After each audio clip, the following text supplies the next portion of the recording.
제가 1년에 100권 서평 쓰기를 올해까지 이제 4년째 성공한 거거든요. 그러니까 기본적으로 400권을 읽었습니다. 지금 450개가 넘을 겁니다. 500개 거의 다 가까이 돼가고 있고, 저도 또 제 나름대로 되게 경험하고 이런 것들이 있으니까 도움이 될 이야기라고 생각하고 있습니다. 네, 제 라이브 방송에서는 이제 제가 목표를 이뤄가는 모습들 그대로 이야기해드리고 있는데요. 저는 지금 필라테스 센터 2개 운영하고 있고, 블로그 대행 사업, 그리고 부동산 경매 투자를 하고 있습니다. 이 모든 것들이 이제 목표를 세우고 달성해 나가는 과정에서 얻은 것들이거든요. 지금은 2025년 1월까지 월순익 3천만 원, 그리고 2028년까지는 월순익 1억을 버는 게 목표입니다. 이 목표를 향해서 나아가는 모습들을 그대로 보여드릴 테니까요. 여러분들 각자 목표를 이루시는데 도움 되셨으면 좋겠습니다.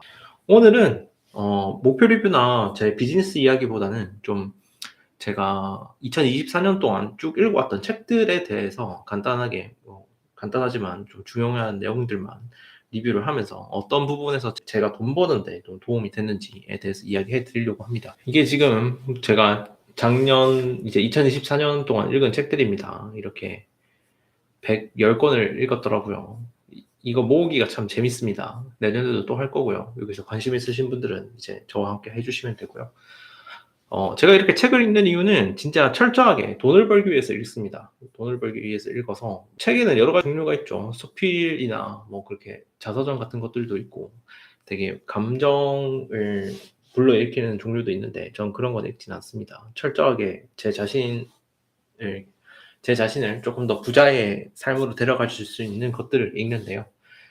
그래서 뭐 1년 동안 읽는 책들도 대부분 이런 책들이고, 가끔 진짜 가끔 뭔가 너무 지루해졌을 때 인문학 책들 같은 것도 좀 읽고 그러고 있습니다. 그래서 제가 110권 정도를 읽었고, 그중에서 이제 20권 정도 소개를 해드릴 텐데요. 이 책들은 이제 내년에도 다시 읽을 책들입니다. 그러니까 기준이 딱 명확하죠. 올해 읽었는데 너무 좋았어. 그래가지고 내년에 다시 읽을 책 20권을 정리해 드리려고 하는 거고요. 지금부터 제가 쭉 이야기 드릴 순서는 뭐 이게 무조건 좋다 이런 건 아닙니다. 그냥 정리하다 보니까 1번부터 20번까지 그냥 순서를 붙여놓은 거고요. 네, 그리고 이 모든 서평은 제 블로그에 다 있거든요. 그래서 나중에라도 다시 한번 더 찾아보고 싶다 하시면 제 블로그에서 책 제목 검색하시면 나올 겁니다. 그리고 지금 이야기를 나누는 중에 뭔가 지금 내가 되게 해결하고 싶은 문제가 있다 이런 거 있으시면 그 질문을 남겨주세요. 제가 읽어본 책들 중에서 가장 적합한 책들을 하나씩 이야기해 드릴게요. 제가 1년에 100권 서평 쓰기를 올해까지 이제 4년째 성공한 거거든요. 그러니까 기본적으로 400권을 읽었습니다. 그리고 사실 이것보다 좀 더 읽긴 했어요. 블로그에만 쌓여있는 서평만 해도 지금 몇 개냐? 지금 450개가 넘을 겁니다. 500개 거의 다 가까이 돼가고 있고, 저도 또 제 나름대로 되게 경험하고 이런 것들이 있으니까 도움이 될 이야기라고 생각하고 있습니다.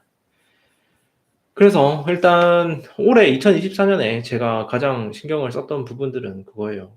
제가 회사를 다니면서 이제 부업으로 이런 활동들을 하다가 2024년 3월부터였죠. 3월부터 이제 회사를 나오게 됐습니다. 그래서 그 이후로는 이제 쭉 제 사업체를 이제 운영하는 사업가의 길을 걷게 됐거든요. 그래서 제가 하는 사업들은 아까 처음에 이야기했듯이 필라테스 센터 2개를 운영하고 있고, 블로그 대행 사업을 하고 있습니다. 그래서 어떤 일이냐면, 저는 이제 본업 회사 다닐 때는 그냥 팀원 나부랭이였거든요. 팀장도 돼본 적이 없습니다. 그게 뭐 승진할 때가 됐지만 팀장 자리가 없어서 그냥 계속 마냥 팀원이었고, 근데 이제 회사를 나오자마자 갑자기 회사의 대표가 되었죠. 그러다 보니까 이 회사들을 어떻게 운영할지에 대한 고민이 많았어요. 그러니까 이 사람들을 모아가지고 같이 성과를 내는 거에 대해서 어떻게 하면 더 잘할 수 있을까라는 생각을 많이 했던 것 같습니다. 그게 사실 제가 회사를 나올 때도 약간 이 부분에 대해서 불만이 조금은 있었기도 했어요. 왜 무슨 얘기냐면, 그 회사 팀이 그냥 큰 전략 없이 계속 운영되는 거 보고 되게 답답하더라고요. 그래서 내가 그 조금 더 팀을 운영하면 더 잘할 수 있겠다 싶은 생각이 있었고, 그리고 그걸 또 구현해내기 위해서 지금 회사를 운영하는 거일 수도 있어요. 그래서 이제 하나하나씩 얘기해 드릴 건데, 첫 번째는 이겁니다. 작은 회사를 운영하는 방법에 대한 책들을 이야기해 드릴게요. 첫 번째는 무기가 되는 시스템이라는 책입니다. 이거 한번 같이 보면서 이야기 드릴게요. 무기가 되는 시스템, 이 책인데요. 이거 진짜 소규모 사업을 운영하는 모든 사람들께 완전 추천드리고 싶은 책입니다. 그러니까 소규모 사업이라고 하면은 1인 사업도 포함되고, 뭐 5명 정도 안쪽으로 운영하는 사업들은 이게 엄청 요긴하게 쓸 것 같은데요. 그래서 저도 이제 그 직원을 이제 뽑기 시작했거든요. 그래서 직원은 지금 2명 있습니다. 그래서 직원을 뽑기 시작하니까 이렇게 좀 작은 회사를 운영하는 방법, 그리고 그거를 다루고 있는 책들이 그렇게 많지는 않더라고요. 다 경영책 보면은 하버드 비즈니스 리뷰나 이런 데 보면 엄청 큰 회사들만 이야기를 하잖아요. 그거를 바로 이렇게 제가 운영하고 있는 회사에 적용하기는 쉽지는 않았습니다. 그런데 이 무기가 되는 시스템은 진짜 딱 그 책이었어요. 뭔가 나한테 지금 내 수준의 그 단계에서 가장 필요했던 건데, 여기서 얘기하는 게 이런 겁니다. 성공하는 사업의 6가지 단계를 얘기를 해주는데, 그 6가지 단계가 리더십, 마케팅, 영업, 제품, 경비 및 운영, 현금 흐름 6가지입니다. 이 6개들을 이제 고루고루 이제 잘 챙겨야 된다, 이런 내용인데요. 사실 책을 가지고 배운다는 거는 이렇게 기준점만 알고 있어도 상당한 발전이 되거든요. 그러니까 내가 리더십을 챙겨야지, 마케팅을 챙겨야지, 영업을 챙겨야지, 제품을 챙겨야지, 경비 및 운영을 챙겨야지, 현금 흐름을 챙겨야지 라는 생각만 있어도 내가 부족한 점이 어디인지를 파악할 수 있단 말이에요. 그래서 일단 6개를 제시해 준 것만으로도 사업을 운영하는 데 도움이 많이 됐었고, 이 책에서 계속 하는 얘기가 그거였어요. 이 리더십에 관련된 이야기이기도 한데, 대표가 회사의 비전을 제시를 하고 그걸 실제로 운영할 수 있는 그 전략들을 세우라는 거죠. 그리고 거기에 따라서 이제 팀원들을 뽑고 팀원들이 이끌어 나가야 된다는 얘기를 합니다. 그래서 이거 듣자마자 바로 그 제가 운영하는 그 마케팅 대행사 모네랩에 목표들을 세우고 바로 팀원들한테 얘기를 했죠. 그리고 그 팀원들이 매일 해야 될 일도 지정을 해놨습니다. 그래서 이런 거였습니다. 목표는 모네랩의 월매 1,000만 원 달성, 그리고 블로그 대행으로 600만 원, 강의 수 200만 원, 코칭 200만 원 정도이면 좋겠다. 그리고 대행 광고주는 3개 이상 계속 꾸준히 들어왔으면 좋겠다. 이렇게 목표를 세우고, 이거를 달성해야 될 대의 명분이 필요하거든요. 그게 미션입니다. 그래서 블로그 대행 사업 관련해서는 사실상 이 미션 세우기는 되게 쉬웠어요. 왜냐면은 그 마케팅이 안 돼가지고 사업이 힘든 경우들이 상당히 많거든요. 그래서 고객의 성공이 우리의 성공이라는 그런 미션을 가지고 열심히 노력하게 됐습니다. 그래서 저희의 고객은 이제 사업주분들인데, 사업주분들이 사업을 운영하는 동안 엄청 노력을 많이 하신단 말이에요. 그런데 그게 마케팅이라는 거를 해결하지 못하면은 헛되이 되는 경우들이 많습니다. 그래서 우리 모네랩이 하는 일은 그 사업주님들의 노력들이 헛되이 되지 않게 마케팅에 있어서는 우리한테 맡기면 해결해 줄 수 있는 조직이 되자, 이런 생각을 하고 운영을 하게 됐고요. 그리고 제가 올해 초에 이제 회사를 다니다가 3월 달에 나왔다 그랬잖아요. 그때부터 엄청 크게 달라진 게 있었는데, 그게 현금 흐름 관리입니다. 이거 만약에 그 직장 다니시는 분들이라면 한 번쯤은 유념해 두셨으면 좋겠어요. 이게 무슨 소리냐면, 회사를 다니고 월급을 받으면 매달 꼬박 정해진 날짜에 꼬박꼬박 그 월급이 들어오잖아요. 이 꼬박꼬박 일관성 있는 돈이 상당히 귀합니다. 왜냐면은 이 다음 달에 며칠에 얼마가 들어온다는 걸 알면 이걸 기반으로 계획이라는 걸 세울 수가 있게 되거든요. 근데 사업을 하기 시작하면 돈이 정말 들쭉날쭉하게 들어옵니다. 그러니까 어떤 달은 초반에 많이 벌 수도 있고, 어떤 달은 후반에 많이 벌 수도 있고, 어떤 달에는 전체적으로 다 잘 벌 수도 있고, 어떤 달에는 아예 못 벌 수도 있습니다.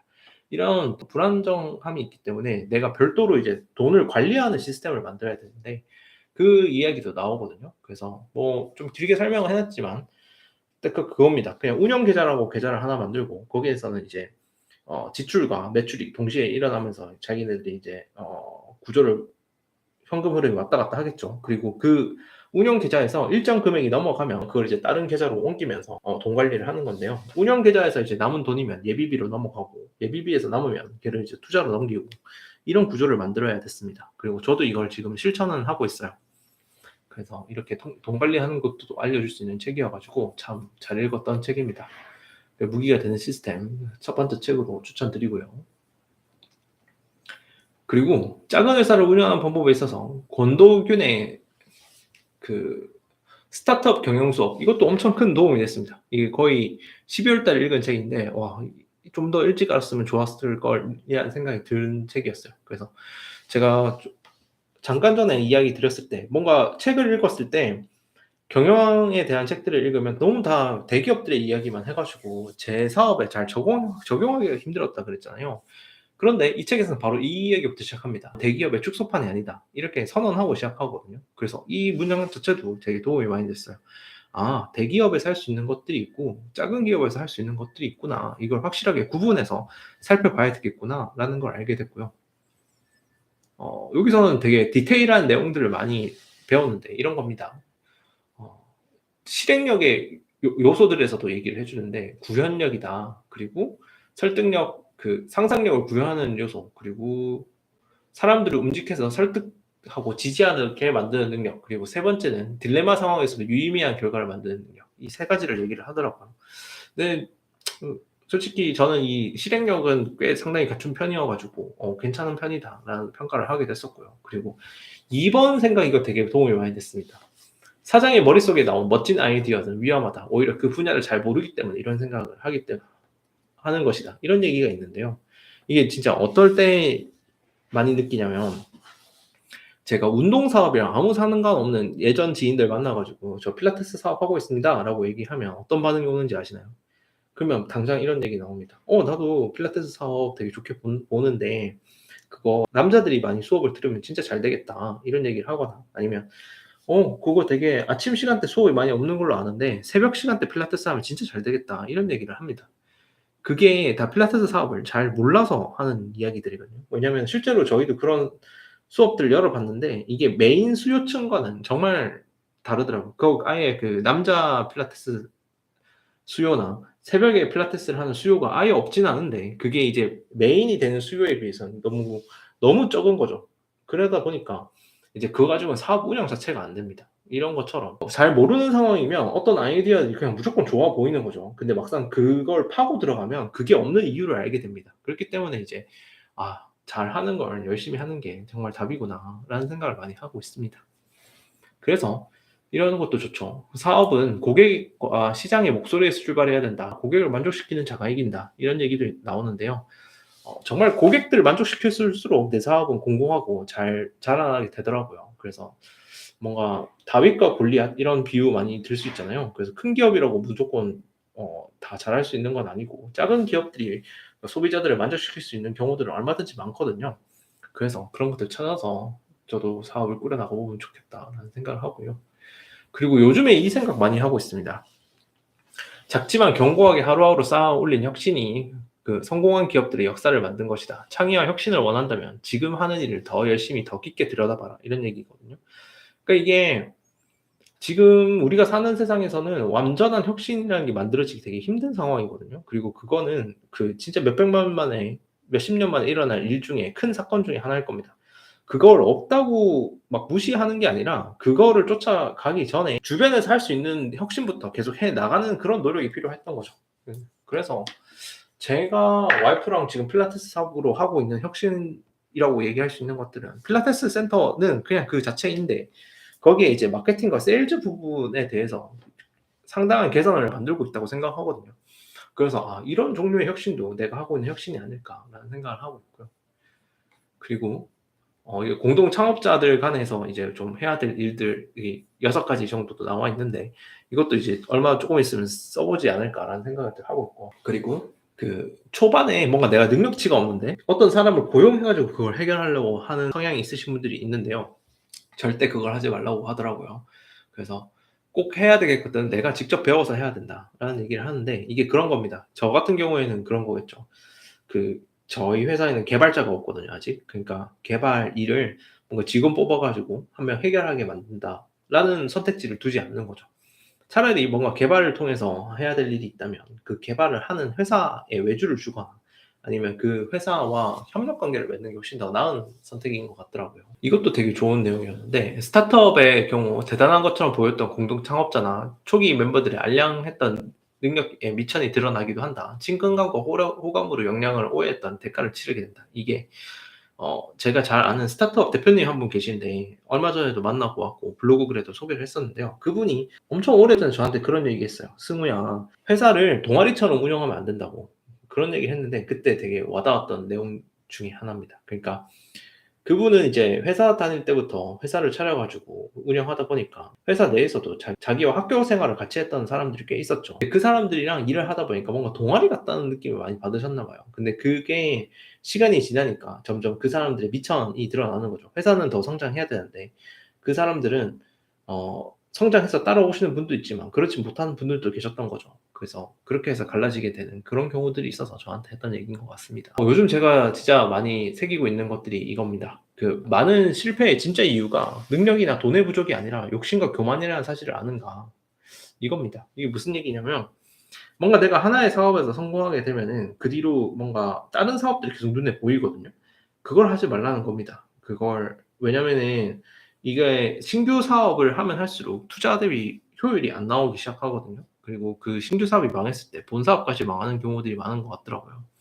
그래서 제 내년의 아젠다는 지금 하는 걸 훨씬 더 잘하자입니다. 그래서 괜히 또 모르는 거를 시도하는 그런 시기가 아니라 지금 하고 있는 사업들을 계속 고도화시키고 수익성을 높이는 일을 해야 되겠다라는 생각을 하고 있습니다. 그리고 이것도 재밌는 이야기인데 투자자 입장에서 보면 투자하고 싶은 회사는 돈이 필요 없다 하고 돈이 필요한 회사는 그 투자를 요청하는 경우가 많다. 그래서 겁이 난다 이런 이야기인데 정말 그런 것 같더라고요. 사실 잘 되는 회사들은 자기네들이 이미 돈을 벌고 있는 시스템을 확보하기 때문에 굳이 또 그걸 투자를 받을 필요가 없잖아요. 그리고 투자라는 게 받는다고 무조건 좋은 게 아니더라고요. 받으면 그게 하나의 부채여 가지고 그 창업주, 경영자의 뭔가 운신의 폭을 줄이더라고요. 그래서 투자자의 몫으로 뭔가를 해야 될 선택지들이 생기는 것 같더라고요. 그래서 저는 가능하면 투자를 받지 않고 제 스스로 지금 회사를 키우려고 생각을 하고 있습니다. 이게 부채는 달콤한 독배다. 자기 자금이 있어야 사업의 자유를 보장받을 수 있다. 예, 그렇습니다. 그리고 이 사업의 자유는 뭔가 회사를 키우는 데 있어서 엄청 중요하거든요. 왜냐면은 사공이 많으면 배가 산으로 간다는 얘기가 있잖아요. 이 시장에서 뭔가 이 일을 빠르고 제대로 하려면은 오히려 적은 팀이 필요합니다. 이게 나중에 미친 듯이 심플에서도 나오는 이야기인데 특히나 마케팅이나 이런 영역에 있어서는 그 팀이 역량 있는 소수의 인원들이 모였을 때 좋은 것 같거든요. 그래서 내가 만약에 매출이 없는 상태에서 무작정적인 투자를 받으면 그만큼 사업의 추진력이 떨어지게 되는 것 같더라고요. 그래서 이런 생각이 있어서 최대한 전 투자를 받지 않고 회사를 꼭 운영해 보겠다라는 생각을 하고 있습니다. 그리고 이것도 되게 와닿았던 얘기인데 회사를 정상적으로 운영해도 그 회사는 경쟁력이 있다 이 얘기가 있더라고요. 이게 무슨 얘기야? 라는 생각을 좀 하기 시작했었는데 최근에 제 필라테스 센터에 이런 일이 있었습니다. 남자 회원님이 저희 강사님은 여자분이시고요. 1대1 수업을 듣고 있는데 그 남자 회원님이 이상한 성추행 같은 발언을 하는 거예요. 근데 그 상황에서 이제 바르게 운영한다는 거는 당연히 그 남자 회원이 잘못했잖아요. 그래서 그 남자 회원에게 이제 이런 행위를 다시 하게 된다면은 어 환불해서라도 그만해야 됩니다라고 얘기하는 게 제대로 운영하는 거겠죠. 그리고 저는 실제로 그렇게 했어요. 그렇게 했는데 이게 만약에 정상적으로 운영하지 않는 회사라고 하면은 그 매출 때문에 그런 행동을 하지 않을 수도 있겠구나 이런 생각이 드는 거죠. 그래서 제가 이렇게 좀 제대로 대응하니까 선생님들이 저희를 엄청 믿어주더라고요. 그래서 이 말을 진짜 몸으로 깨닫게 됐습니다. 이게 정상적으로 진짜 도덕적으로만 운영해도 정말 반 이상은 할 수 있겠구나라는 생각을 하게 됐습니다. 그래서 이 책 내용이 너무 좋아 가지고 저도 아직 소화를 못 시킨 게 많은 것 같아요. 그래서 내년에 한 번, 두 번, 세 번 정도 더 읽을 건데 요약은 이렇습니다. 모든 사업은 고객 만족에서 시작하는 거고 그리고 두 번째는 대단한 아이디어를 믿지 말고 그냥 현장에서 부대끼면서 이제 작은 혁신들을 해 나가는 게 훨씬 더 중요한 것 같다. 그리고 세 번째는 자제력을 키울 것인데 이게 내가 하나의 사업을 성공했다고 해서 그다음 사업, 그 이후의 사업을 계속 성공하지는 못할 거니까 그걸 무리하게 늘려서는 안 된다라는 관점에서 이제 자제력을 좀 키워야 되겠다라는 생각을 하고 있습니다. 네, 정말 좋은 책이어 가지고 여러분들께도 추천드리고요. 그리고 사업의 철학인데 이 책도 엄청난 고전의 반영에 오른 책인데 엄청 좋더라고요. 여기서 가장 중요했던 내용들 하나 짚어보면 이겁니다. 이게 너무 와닿았어요. 젊은 여자가 파이를 굽는다. 젊은 여자가 파이 가게를 시작한다. 그리고 젊은 여자가 시들어간다. 이런 얘기를 하는데 이게 어떤 얘기냐면 사람들은 자기가 좋아하는 일을 가지고 좋아하는 일로 돈을 벌고 싶다면 사업을 하는 경우가 상당히 많거든요. 근데 거기서 이제 문제가 시작됩니다. 왜냐면 그 상태에서 이제 사업을 시작하게 되면 사업 때문에 붙는 다른 일들이 생깁니다. 그래서 필라테스 센터도 마찬가지인데 와이프는 필라테스 강사였어 가지고 와이프가 필라테스 센터를 하고 싶어 했거든요. 딱 그거죠. 필라테스 센터에 열정이 있으니까 필라테스 센터를 하고 싶은 다시 정리해서 이야기하면 필라테스라는 운동에 열정이 있으니까 그거 가지고 이제 사업을 하고 싶은 딱 그 케이스였습니다. 근데 막상 센터를 열면은 필라테스 수업을 제공하는 건 맞기는 한데 그 수업 제공 이외에 다른 것들이 막 붙거든요. 그게 이제 마케팅이라든지 그리고 그 운영에서 발생되는 그런 스트레스 같은 것들입니다. 근데 이제 거기에 휘둘리기 시작하면은 창업을 시작한 사람의 동기부여가 엄청 약해지는 거죠. '내가 이러려고 사업을 시작했나?' 이런 생각을 하게 된다는 거죠. 그렇게 해서 이제 결국 또 센터를 줄이는, 그러니까 나 혼자 수업을 제공하는 곳으로 바꾸게 되면 사업이 줄어들고 그러다가 스스로 붕괴하게 되죠. 그러니까 사업을 시작한 마당에 이제 앞으로 나갈 길은 계속 성장밖에 없는데 거기서 이제 그 성장에서 딸려오는 다른 부수적인 것들에 이제 지쳐버리면은 그대로 이제 사업을 성장하지 못하고 실패로 끝나게 돼 버리는 거죠. 그렇기 때문에 사업을 시작했을 때 가장 중요한 얘기는 사업이 성장하도록 계속해서 준비를 하는 게 가장 큰 역할이라고 하더라고요. 그리고 이 말이 너무 와닿았습니다. 그러니까 내가 뭔가 실무를 계속 열심히 하는 게 아니라 이 사업이 최종적인 형태는 어떻게 될 것이며 그 단계로 나아가기까지의 어떤 절차들을 밟아 나가야 되는지에 대해서 꾸준히 생각하라고 준비하라는 거죠. 그래서 이런 얘기가 나옵니다. 5천 개가 넘는 똑같은 사업을 모델이라고 생각해라. 그래서 이렇게 내가 하나의 센터만 하는 게 아니라 100개, 200개, 그리고 몇천 개나 운영하면서도 내가 흔들리지 않는 구조를 만들어야 된다라는 얘기를 하는 게 이 책의 그 메인 포인트입니다. 그렇게 해서 쭉 나오는 게 7가지 시스템에 대해서 다 알려주고요. 이렇게 또 정리를 해드릴 수 있을 것 같네요. 글쓰기 관련 책도 많이 도움을 받았습니다. 글쓰기로 이루고 싶은 목표가 어떤 거세요? 그러니까 세일즈일 수도 있고 아니면 단순히 내 자신을 알아가는 걸 수도 있고, 블로그 얘기해 주셨는데 블로그에서도 내 사업장을 마케팅하기 위한 글쓰기가 있고 아니면 내 자신의 목표를 세우거나 그렇게 목표 달성하는 기록용이 있을 수도 있고요. 그래서 만약에 블로그로 내 사업장을 키우는 데 도움을 받고 싶다 하면은 이 책이 좋았습니다. 고일석의 마케팅 글쓰기인데요. 이게 좀 옛날 책이긴 한데 쭉 읽었던 책들 중에서는 제일 그 글쓰기 관련해서는 정리가 잘 돼 있더라고요. 그러니까 내가 뭔가 상품이 있고 그걸 팔기 위한 글쓰기에 대해서는 이게 가장 정리가 잘 돼 있었고, 그리고 단순히 블로그를 나의 성장, 성장이나 그런 목표 달성, 그런 종류의 블로그 키우기라면 나는 블로그로 월급보다 많이 번다? 이거 괜찮은 것 같아요. 이게 엄청 다르거든요. 달라서 이렇게 또 추천드릴 수 있을 것 같고요. 그리고 혹시나 글쓰기로 넘어가가지고 그 만약에 회사 생활 하실 수도 있는데 회사 생활에서 이제 보고서나 뭐 그런 거 잘 쓰고 싶다 하면 이 비즈니스 글쓰기의 모든 것 이것도 도움이 될 겁니다. 이 정도 좀 얘기해 드릴 수 있을 것 같고요. 그리고 이렇게 다채널로 운영해 보고 싶은 생각을 많이 하고, 저도 마찬가지로 이런 욕망들이 있는데 그 하나 제가 엄청 이게 맞구나라고 생각되는 거는 채널마다 사람들의 성향이 다 다르거든요. 그러다 보니까 같은 내용이라 하더라도 그걸들 다 조금씩 조정을 해줘야 돼요. 그래서 결국에는 각 채널마다 맞는 방식으로 운영을 해야 잘 되더라고요. 그래서 이 약간 원소스 멀티 유즈는 약간 허상에 가깝지 않나라는 생각을 엄청 하고 있습니다. 그래서 오히려 한 플랫폼을 쭉 키워나가고 그걸로 이제 파생되는 뭔가를 그냥 올리는 수준으로만 관리를 할 수 있지, 이게 뭔가 다 채널을 한꺼번에 쫙 관리하기는 엄청 힘들더라고요. 이게 제 생각입니다. 그래서 저는 메인이 블로그여가지고 블로그 글을 쓰면 스레드도 열심히 하는 것 같지만 스레드는 어떻게 하냐면은 그냥 챗GPT한테 넘겨가지고 챗GPT한테 그 스레드용으로 바꿔달라 그럽니다. 그런 식으로 올리기만 하거든요. 이 정도만 할 수 있는 것 같아요. 그래서 2개 동시에 관리하기에는 너무 부담이 커가지고 이런 얘기도 좀 드릴 수 있을 것 같네요. 오늘 이 영상이 마음에 드셨으면 좋아요와 구독, 알림도 부탁드리고요. 다음에도 이 시간에 도움되는 내용들 준비해서 오겠습니다.